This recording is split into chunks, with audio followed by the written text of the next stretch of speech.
ఐఐటీలో seat కొడతావనుకుంటే ఇలా వీణ వాయిస్తున్నావేంటమ్మా? రెండు ఎందుకు చేయకూడదు అత్త? నువ్వు డాక్టర్ అవుతావు అనుకుంటే ఈ బాస్కెట్ బాల్ గోలేంట్రా? టెన్షన్ పడకు మావయ్య, రెండు చూసుకుందాం. అలా ఎలా కుదురుతుంది? రెసిడెన్స్ స్కూల్స్ తో మంచి చదువుతో పాటు ఆల్ రౌండ్ డెవలప్మెంట్ ఇప్పుడు సాధ్యమే. రైట్ ఏజ్ లో రైట్ ఫౌండేషన్ తో రెసిడెన్స్ స్కూల్స్ ఇప్పుడు హైదరాబాద్ అంతటా. కేంద్ర మంత్రి బండి సంజయ్ రాష్ట్ర ప్రభుత్వంపై విమర్శలు గుప్పించారు.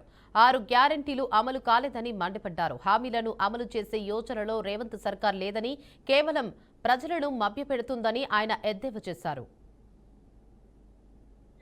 మాట్లాడమంటే అవి పక్కకు పెట్టి 26 జనవరి రోజు నేను సంక్షేమ పథకాలు ఇస్తాను. కొండంది అవి ఎలకలు కూడా పట్టలే. మీరు ఒక్క మండలంలో ఒక్క గ్రామం అట. ఏమైనా పైలట్ ప్రాజెక్ట్ ఏమన్నా? మీరు ఏమన్నారు? ఎలక్షన్ ముందు ఏమన్నారు? 2500 రూపాయలు అందరికి ఇస్తాన్నారు. ఎంతమందికి ఇచ్చారు? సరే, నిన్న మీరు చెప్పింది రేషన్ కార్డు లబ్ధిదారులు అందరికి ఇస్తాన్నారు. అంటే ఒక మండలంలో ఒక గ్రామంలో లబ్ధిదారున్నారా? అర్హులున్నారా? ఒక మండలంలో ఒకటే గ్రామంలో రేషన్ కార్డు కావాల్సిన ఉన్నారా? ఒకటే గ్రామంలో రైతు భరోసా కావాల్సిన ఉన్నారా? ఒకటే గ్రామంలో కౌలు రైతులు ఉన్నారా? ఇక్కడ పద్ధతి అంటే ఆ మండలంలో మిగతా గ్రామాలందరూ ప్రజలు ఓట్లేదు. మీకు ఒకటే గ్రామంలో ఓట్లు వచ్చినా మీకు? కానీ ఇచ్చే యోచనలో ప్రభుత్వం లేదు.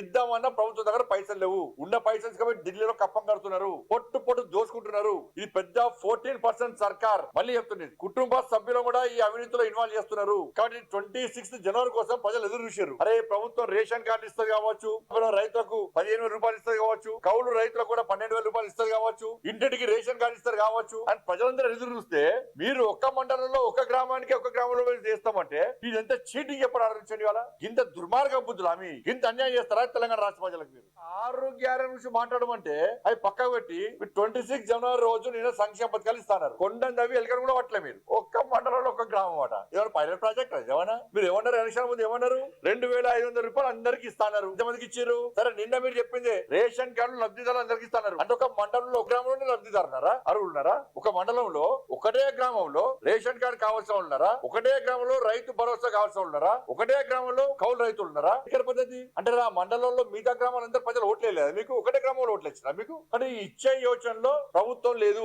ఇద్దామన్నా ప్రభుత్వం దగ్గర పైసలు లేవు. ఉన్న పైసలు కాబట్టి ఢిల్లీలో కప్పం కడుతున్నారు. పొట్టు దోసుకుంటున్నారు. ఇది పెద్ద 14% సర్కార్. మళ్ళీ చెప్తుంది, కుటుంబ సభ్యులు కూడా ఈ అవినీతిలో ఇన్వాల్వ్ చేస్తున్నారు. కాబట్టి 26 జనవరి కోసం ప్రజలు ఎదురు చూశారు. అరే, ప్రభుత్వం రేషన్ కార్డు ఇస్తుంది కావచ్చు, రైతులకు 15,000 రూపాయలు ఇస్తుంది కావచ్చు, కౌలు రైతులకు కూడా 12,000 రూపాయలు ఇస్తుంది కావచ్చు, ఇంటికి రేషన్ కార్డు ఇస్తారు కావచ్చు అని ప్రజలందరూ ఎదురు చూస్తే మీరు ఒక్క మండలంలో ఒక గ్రామానికి ఒక గ్రామంలో చేస్తామంటే ఇదంతా చీటింగ్ ఎప్పుడు ఆలోచించండి. వాళ్ళ ఇంత దుర్మార్గ బుద్ధులు ఆమె ఇంత అన్యాయం చేస్తారా తెలంగాణ?